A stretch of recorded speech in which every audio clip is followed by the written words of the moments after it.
400배의 강학 현미경에서 1 제곱인치당 28개의 결정립이 관찰된 금속의 ASTM의 결정립 크기 번호를 결정하시오. 그런 문제가 나왔습니다. 내용은 좀 길죠. 그래서 여기서 이제 우리가 먼저 계열을 살펴봐야 됩니다. 계열을. 그래서 ASTM은 뭐 여러분들이 잘 아시겠지만은 미국의 아메리칸 스탠다드 테스팅 오브 메테리얼에서 미국 재료 시험 학회죠. 미국의 재료 시험 학회다. 뭐 이렇게 보시면 될 것 같습니다. 그래서 여기에 있는 그 ASTM 그 학회는 대단히 권위가 있고 세계적으로 여러 가지 모든 분야에 그 메케니컬 분야에 상당히 많은 부분을 장악하고 있다. 여러 가지 규정과 그 다음에 시험 방법 이런 것들을 전부 다 ASTM에 의해서 이렇게 진행하는 것이 많습니다. 또한 그것을 여러 그 나라에서 요구를 하고 있고 또한 그 기준에 따라서 우리가 여러 가지 그 규정에 의해서 판단하고 결정하고 뭐 이렇게 하고 있죠. 그래서 그것을 잘 알아주시기 바라고 여기서 이제 우리가 또한 결정립이 뭔가 결정립. 자, 결정립은 매우 다양하다. 그래서 우리가 3차원적으로 정확히 측정하기가 매우 어렵다. 그래서 이것은 다양하기 때문에 측정이 어렵다. 측정이 어렵기 때문에 결정의 크기는 그 재료의 기계적 성질을 비롯한 각종 성질에 끼치는 영향이 크다. 그렇게 해서 우리가 결정립 크기에 의해서 결정립의 크기에 의해서 그 어떤 상태를 우리가 판단할 수 있다. 뭐 이렇게 보면 되겠죠. 그래서 ASTM의 입도 번호로도 결정의 크기를 알 수가 있다. 그래서 측정 방법은 거기에 두 가지가 있죠. 두 가지가 있다. 그래서 보면은 어떤 것이 있습니까?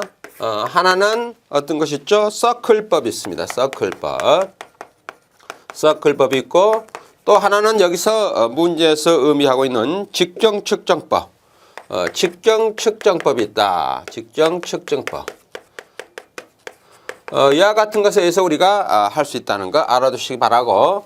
자, 그 다음에 이제 본론에서는 거기에 내용이 깁니다만 간단하게 제가 금속의 ASTM 결정립 크기 번호를 결정하는 방법 여기에 대해 쓰시고 설명하면 다음과 같다. 이렇게 해서 살펴보죠.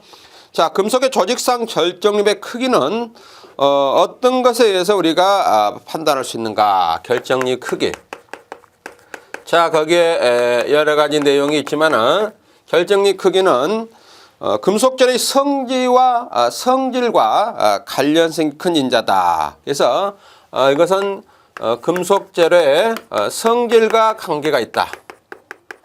이렇게 알아두시기 바라고 큰 인자로 냉각 가공과 풀림의 조건에 조합에 따라서 결정력 크기를 조정할 수 있다. 그래서 또한 이것은 어떻게 됩니까? 거기에 있는 냉각 가공과 풀림의 조건 열체례가 되겠죠? 이와 같은 상태에서 우리가 결정의 크기를 조정할 수 있다는 거 알아두시기 바라고 결정 입도를 정확하게 나타내는 방법은 단위 부피중에 포함되는 결정의 수로 표시하는 방법이 있으나 측정에 어려움이 있으므로 단위면상에서의 결정의 크기를 측정하는 방법을 사용한다. 그래서 단위면상 결정립의 크기를 측정한다. 크기를 측정하는 것을 우리가 주로 적용하고 있다는 거 알아두시기 바라고. 자, 거기에 이제 우리가 100배 금속 경비용의 사용사에서 1평방인치 중에 포함되는 결정립 수를 N 개가 있다고 하면은 거기에 이제 이렇게 나와 있습니다. 그래서 A가 나와 있죠. 자, A가 어떻게 됐습니까? 100배의 현미경입니다. 여기서는 400배가 됐었죠. 100배의 현미경의 금속 현미경산에서 1평방인치, 1평방이면 25.4 곱하기 25.4mm가 되겠죠. 포함되는 결정리 수가 n개일 때, 그래서 1인치에 n개의 어떤 결정리 수가 있을 때 이것을 어떻게 계산하는가. 거기에 보시면 알겠지만은 2의 n-1승, 이것은 어떻게 합니까? n과 같다. 이렇게 해서 나타내고, 이 식에서 라지 n 있죠. 이것은 ASTM의 입도 번호죠. 그래서 n은 ASTM의 입도 번호다. 입도 번호를 나타내고, 그렇게 했을 때 결국 이것을 이항을 했습니다. 그래서 n 라지 n 마이너스 1은 어떻게 또 우리가 쓸 수 있냐면은 로그로 이렇게 할 수 있죠. 그래서 로그 2분의 로그 1에 의해서 우리가 나타낼 수 있다. 그렇게 해서 n을 우리가 여기서 이제 끄집어내면은 어떻게 됩니까? 0.3에 이것을 계산해서 로그 n에 그 다음에 플러스 1에 의해서 우리가 그것을 나타낼 수 있다. 그래서 실제 n을 절상한 정수치로 표시하도록 이렇게 할 수 있다는 거. 그래서 이 식을 이용해서 우리가 400배가 됐을 때 거기에 1인치당 1인 제곱 1평방인치당 얼마입니까? 28배가 들어갔죠. 그것을 여기다가 대입하면 되겠죠. 그렇게 해서 우리가 얻을 수 있다는 거. 잘 기억해 주시기 바랍니다. 수식이 중요하겠죠. 여러분들이 잘 살펴주시기 바라고. 자, 다음은 금속의 전도성. 전도성을 원자 결합의 관계로 설명하시오. 이렇게 됐습니다. 금속의 전도성입니다. 전도성을 원자 결합의 관계. 원자 결합의 관계로 설명하시오. 이렇게 되어 있죠. 자, 여기는 우리가 이제 개요를 쓰고 이렇게 해야 되겠죠. 자, 이것을 들어가기 전에 제가 잠깐 여러분한테 금속 재료 기술사에 대해서 어떻게 우리가 시험을 준비하는 것이 중요한가. 물론 이제 여러분들이 강의마다 그때그때 사항에 따라서 제가 팁을 제공합니다. 한 번에 모든 것을 여러분한테 강의하지는 않겠습니다.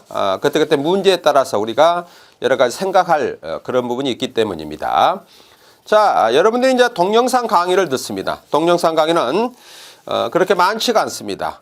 그래서 거의 뭐 이렇게 강의를 하는 부분이 많지가 않다.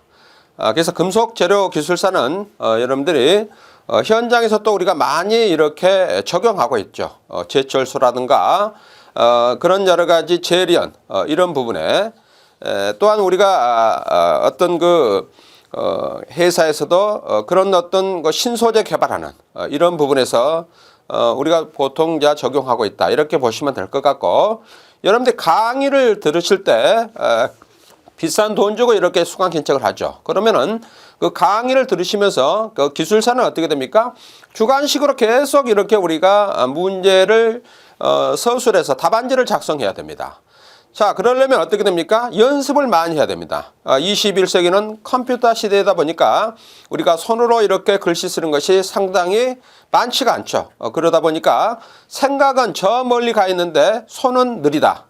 그것을 여러분들이 극복을 해야 됩니다. 그래야지 실제 시험을 볼 때 답안지를 탁월하게 쓸 수 있다는 사실입니다. 그래서 강의를 들으시면서 여러분들이 우두커니 이렇게 보고 그냥 이렇게 듣는 것이 아니고 계속 요약하면서 문제를 이렇게 답안지를 내용을 본인이 이렇게 계속 요약하고 연습장에다 쓰거나 혹은 요약하는 노트에다 계속 쓰는 습관을 계속 하셔야 됩니다. 그래야지 손의 어떤 속도가 빨라지고 또한 그렇게 함으로써 어떻게 되죠? 머리 두뇌가 계속 이렇게 훈련이 되는 거죠. 그것이 대단히 중요합니다. 그래서 화면에 있는 내용을 또 책에 있는 내용이 다 있는 것을 왜 강의를 하느냐 이렇게 생각하시면 강의가 들을 필요가 없겠죠. 그것이 아니죠. 강의라는 것은 여러분들이 어떤 그 테크닉을 가르쳐 주겠죠. 답안지를 어떻게 써야 되고 또 이런 문제는 어떻게 요약해서 써야 되고 이런 것을 가르쳐 주는 겁니다. 사실 기술사는 여러 면에 있는 이 내용을 다 여러분들이 암기해서 쓸 수는 없습니다. 그것을 어떻게 다 암기를 합니까? 또 그것을 여러분들이 기억할 수도 없습니다. 왜? 나이가 있고 세월이 흘렀습니다. 그래서 나이가 있고 세월이 흐름으로써 내가 어떻게 그것을 기술사를 준비하고 대비를 하고 또 전략 전술을 어떻게 그것을 세워서 해야 되는가, 그래야만이 합격할 수 있는가, 이것을 항상 여러분들이 생각해 주시기 바라고, 제가 첫 번째 팁은 강의를 들으면서 계속 쓰면서 이렇게 요약하면서 강의를 들으셔야 된다는 것. 그 다음에 언더라인을 쳐서 이렇게 핵심 키워드를 하나하나 정리해 나가는 것. 대단히 중요합니다. 그래서 참고해 주시기 바라고, 또 계속해서 그때그때 사항에 따라서 설명을 해 드리도록 하겠습니다. 자, 금속의 전도성. 전도성을 원자 결함의 관계로 설명하시오. 전도성입니다. 원자 결함의 관계.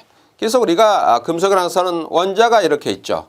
그래서 전자가 있고 자유전자가 있고 뭐 양이온이 있고 음이온이 있고 이렇게 돼 있죠. 이제 그런 것을 하나하나 살펴보죠. 자, 원자가 전자를 내놓고 또 원소 자체는 양이온이 된다. 그래서 원자가 있어요. 원자. 자, 원자가 있다.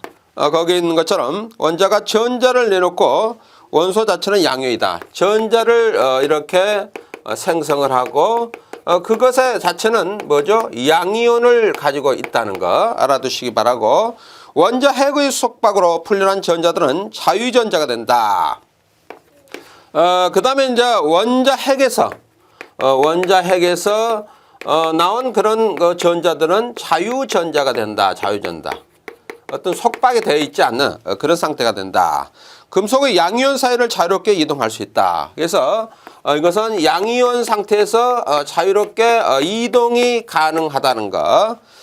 그만큼 양이온은 더 강하게 결합되는 방식으로 인해서 원자 결합이 이루어진다. 그래서 원자 결합은 결국은 양이온의 어떤 상태에서 이렇게 결합이 이루어진다는 것. 그렇게 해서 여러분들이 설명해 주시기 바라고. 자, 본론에서는 어떻게 됩니까? 금속의 전도성을 원자 결합의 관계로 설명. 반드시 여러분들이 문제를 풀 때는 여기 있는 내용은 실제 문제에 있는 내용을 축약해서 중요한 부분만 이렇게 타이틀로 이렇게 제가 이렇게 써놨습니다. 그렇지만 이제 문제는 여러 가지 내용이 이렇게 쭉 연결되어 있죠. 그런 부분을 다 여러분들이 본론에서는 쓸 수가 없습니다. 그래서 첫 번째는 여러분들이 어떤 문제가 있으면 반드시 개요를 써야 됩니다. 개요를 써야 됩니다. 이것이 이제 우리가 논문에서는 서론이 되겠죠. 자, 우리가 논문을 보시면 아시겠지만 논문은 어떻게 됩니까? 내가 어떤 것을 연구를 했다. 그러면 그 연구를 한 그런 부분에 서론에서는 어떻게 전개합니까? 어떤 사람은 이와 같은 것을 연구했고, 또 B라는 사람이 이와 같은 것을 연구했고, C라는 사람은 또 이와 같은 것을 연구해서 내가 연구하고자 하는 그런 부분은 연구가 되지 않았다. 또 미비하다. 그런 것으로 해서 서론을 전개를 해야 됩니다. 그래서 서론은 넓고 이렇게 얇게 이렇게 서론을 전개하는 것이 좋습니다. 그 다음에 이제 본문은 어떻게 됩니까? 여기에 있는 문제에 대해서 설명하시오. 뭐뭐에 대해서 설명하시오. 이렇게 돼 있겠죠. 그러면은 거기에 있는 내용 중에서 핵심 내용만 이렇게 간략하게 여기에 서술할 때, 답안지를 서술할 때 2번 쓰시고, 그 다음에 금속의 전도성을 원자 결합의 관계로 설명하시오. 이렇게 돼 있으면 이와 같이 금속의 전도성을 원자 결합의 관계로 이렇게 해서 하나하나 설명하면 됩니다. 중요한 포인트입니다. 앞으로 계속 반복하진 않습니다. 그래서 여기 이렇게 하살표를 이렇게 그으면은 그것은 금속의 전도성을 원자 결합의 관계로 설명하면 다음과 같다. 그 내용입니다. 그래서 하살표를 긋는 것은 뭐 다음과 같다. 그런 내용이 거기에 포함이 되어 있다는 거 설명해 드리고. 자, 금속 결합은 강도, 전성, 연성, 광택, 열 전도성과 전기 전도성 같은 금속의 여러 특성을 가져가는 화학 결합이다. 그래서 거기에 있는 건 금속 결합. 금속의 결합에는 어떤 인자들이 거기에 포진되어 있는가. 자, 거기에 이제 강도가 관계되어 있고, 그 다음에 또 뭐가 있죠? 거기에 전성이 또 관계되어 있죠. 전성, 늘어나는 거. 그 다음에 연성, 연한 상태, 치성과 관계됐죠. 그 다음에 거기에 이제 광택. 광택이 있느냐, 없느냐. 그 다음에 열 전도성, 전기 전도성. 그래서 열 전도성과 그 다음에 전기 전도성. 이런 부분이 전부 다 관계가 돼 있다. 그래서 전도성이라는 것은 말 그대로 이렇게 어떤 열을 전달한다든가 혹은 전기를 전달하든가 거기에 대한 그 금속의 성질이 어떤 상태인가 그런 상태가 되겠죠. 자, 금속 결합은 전자와 이온들 간의 정기적인 인력에 의해서 그것이 이루어진다. 그래서 금속 결합은 또한 정기적인 인력, 인력에 의해서 그것이 서로 끌어당긴다. 앞에서도 얘기했죠. 자유전자가 있다 그랬죠. 그 자유전자가 또한 양이온이 있다 그랬죠. 음이온이 있다 그랬죠. 그러면 플러스와 마이너스가 서로 어떻게 됩니까? 극이 다르기 때문에 서로 인력이 작용하겠죠. 그런 부분들. 또한 금속 결정에 전류를 흐리면 자유전자들 덕분에 전기 전도가 높아진다. 그래서 전기가 또 흐르면 어떻게 되죠?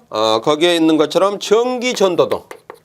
전기 전도도가 어떻게 됩니까? 상승한다는 거 알아두시기 바라고. 또한 자유전자는 원자가 전자띠와 전도띠 사이에 띠틈이 무시될 때 발생할 수 있다는 거. 그래서 자유전자가 원자가 전자와 전도띠 사이에 띠틈이 무시될 때 자유전자는 발생한다. 그래서 자유전자는 언제 발생한가? 거기에 있는 것처럼 전자와 전도띠가 무시될 때, 무시가 될 때 발생한다는 것도 알아두시기 바랍니다.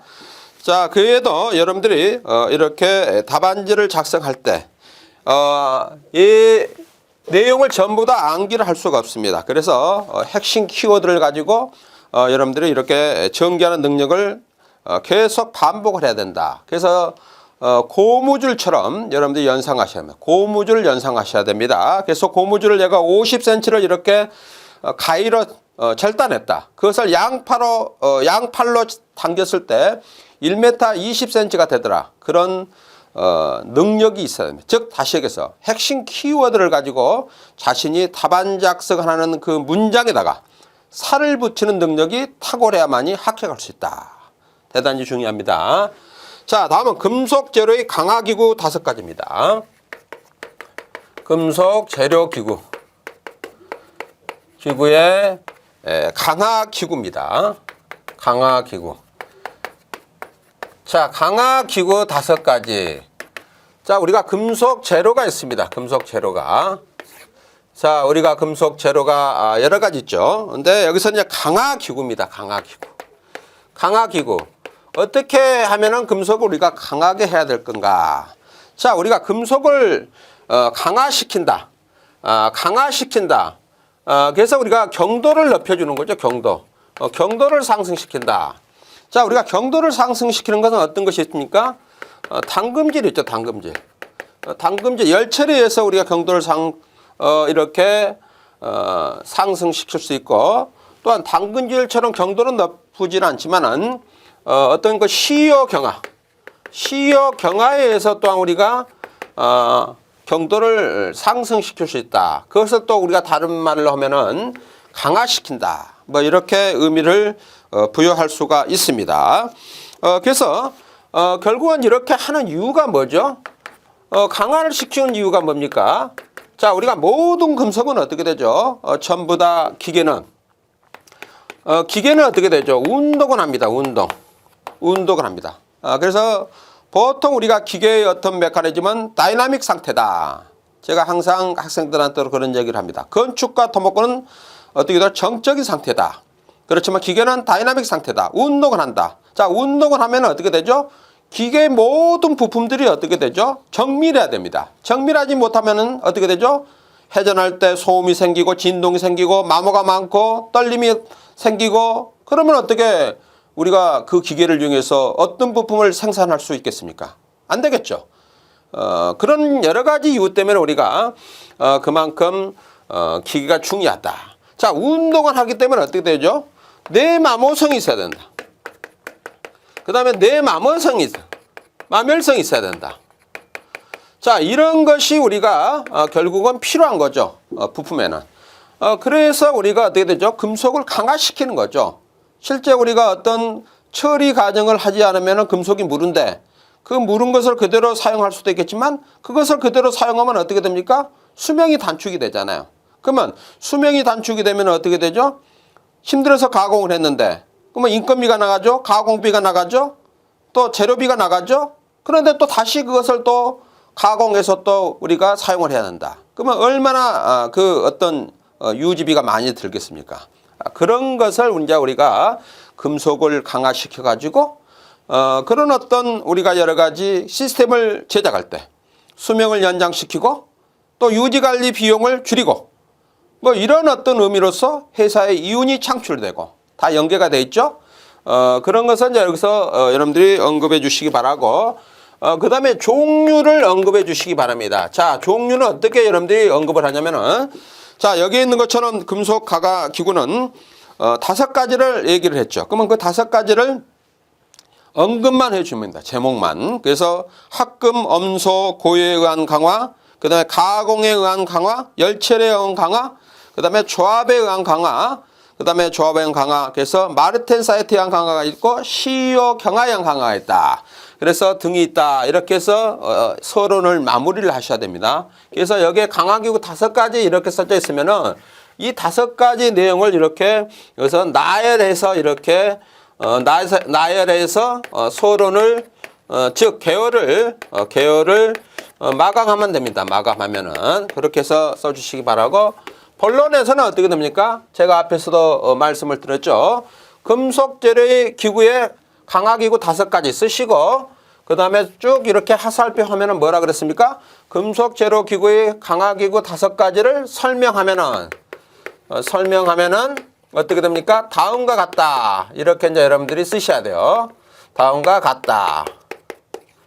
이렇게 해서 한 줄로 쭉 쓰시면 되겠죠. 그래서 첫 번째 뭐가 있습니까?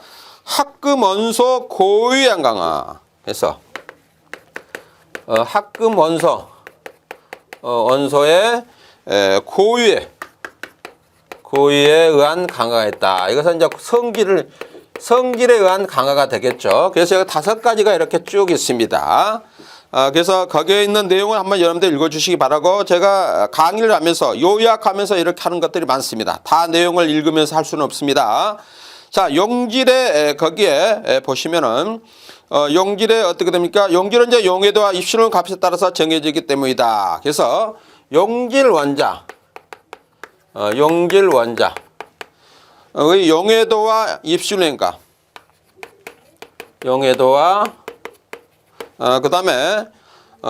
그다음에 입실론 값 변형이 되겠죠? 그다음에 또 2번째 단계는 또 뭐가 있습니까? 거기에 있는 것처럼 용질원자가 편삭하는 것을 코트렐 분위기가 형성이 된다. 그래서 거기에 코트렐 분위기가 형성되게끔 한다. 분위기 형성하고 그 다음에 3번째는 화학적 상호작용에 의한 전이의 고착 효과. 그래서 전이 고착 효과가 있다는 거. 자, 이것은 어떻게 됩니까? 거기에 있는 것처럼 화학적 작용에 의해서 전이가 고착이 된다는 거. 자, 그 다음에 4번째는 뭐가 있습니까? 전기화학적 효과. 화학적 효과가 있다는 거. 자, 그 다음에 5번째는 어떤 것이 있습니까? 규칙 격자에 의한